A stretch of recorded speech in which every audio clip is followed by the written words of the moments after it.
यदि आप छत्तीसगढ़ बोर्ड के असाइनमेंट में पूरा 20 नंबर में 20 नंबर पाना चाहते हैं तो आप बिल्कुल सही वीडियो देख रहे हैं। नमस्कार दोस्तों, स्वागत है आपका हमारे यूट्यूब चैनल हितेश्वर क्लासेस में। दोस्तों, आज की इस वीडियो में हम छत्तीसगढ़ बोर्ड अक्टूबर महीने के असाइनमेंट का पूरा सॉल्यूशन देखेंगे।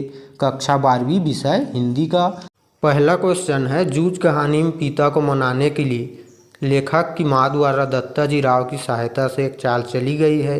क्या ऐसा करना उचित था? यदि हाँ तो क्यों? तो दोस्तों, आपको आंसर इस तरह से लिखना है। देखिए, लेखक पाठशाला जाने के लिए तड़पता है। उसके पिता ने उसे स्कूल जाने से रोक दिया है। पिता को मनाने में लेखक और उसकी मां सफल नहीं हो पाते हैं। गांव के सबसे अधिक प्रभावशाली व्यक्ति दत्ताजी राव अंतिम उपाय थे। लेखक और उसकी मां उनके पास जाते हैं। उनसे दबाव डलवाने के लिए उन्हें एक झूठ का सहारा लेना पड़ता है। इसके बाद दत्ताजी राव के कहने पर लेखक के पिता उसको पढ़ाने के लिए तैयार हो जाते हैं। इसके बाद लेखक अपनी पढ़ाई की शुरुआत कर देते हैं। यदि लेखक और उसकी मां झूठ का सहारा ना लेते तो लेखक कभी भी शिक्षा ग्रहण नहीं कर पाते और उनका जीवन भी अंधकारमय हो जाता है। इसलिए हम इसे उचित मानते हैं। तो दोस्तों, आपको इस तरह से पहले क्वेश्चन का आंसर लिखना है, आपको पूरा नंबर मिलेगा। दूसरा क्वेश्चन है, पहलवान की ढोलक की आवाज़ के पूरे गांव पर क्या असर होता है, लिखिए। तो आपको इसका आंसर इस तरह से लिखना है। देखिए, गांव के बड़े बुजुर्ग या गांव के बड़े बूढ़े, अर्धमृत और पश्य विहीन गाँव वासियों में ढोलक की आवाज़ संजीवनी की शक्ति भरती थी। केवल ढोलक की आवाज़ ही निस्तब्ध रात को चीरती हुई लोगों को जीवित होने का एहसास कराती थी। जैसे ही ढोलक की आवाज़ सुनाई देती थी वैसे ही नसों में बिजली सी दौड़ जाती थी। गाँव वासियों को इस ढोलक की आवाज़ के कारण ही मृत्यु से डर नहीं लगता था।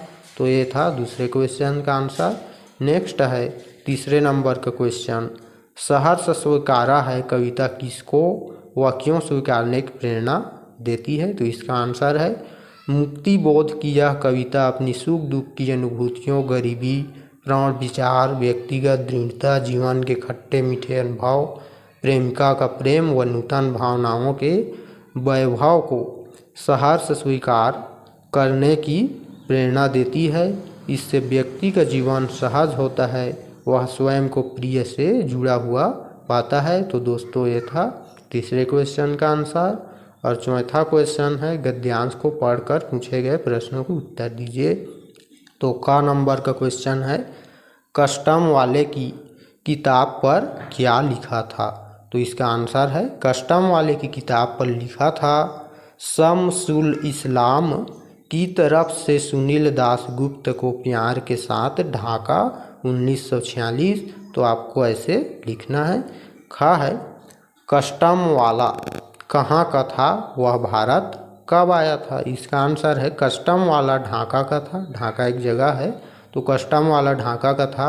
वह जब डिवीज़न हुआ तभी भारत आया था। आपको ऐसे ही लिखना है सटीक आंसर। ग है, कस्टम वाले को यह किताब किसने और कब दी थी? तो कस्टम वाले को यह किताब उसके बचपन के सबसे प्यारे दोस्त ने दी थी जब उसकी सालगिरह थी। लास्ट क्वेश्चन है, कहानी लेखन में चरित्र चित्रण की क्या भूमिका होती है, लिखिए। तो दोस्तों, इसका आंसर है, कहानी का संचालन उसके पात्रों के द्वारा ही होता है तथा उसके पात्रों के गुण दोष को उनका चरित्र चित्रण कहा जाता है। चरित्र चित्रण से विभिन्न चरित्रों में स्वाभाविकता उत्पन्न की जाती है।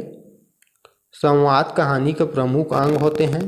इनके द्वारा पात्रों के मानसिक अंतर्द्वंद एवं अन्य मनोभावों को प्रकट किया जाता है। तो दोस्तों, ये था इसका आंसर। आपको इस तरह से लिखना है। और दोस्तों, यदि आपको हमारा वीडियो पसंद आया तो लाइक कीजिए और अपने दोस्तों में शेयर करिए। मिलते हैं नए वीडियो में नए विषय के आंसर के साथ।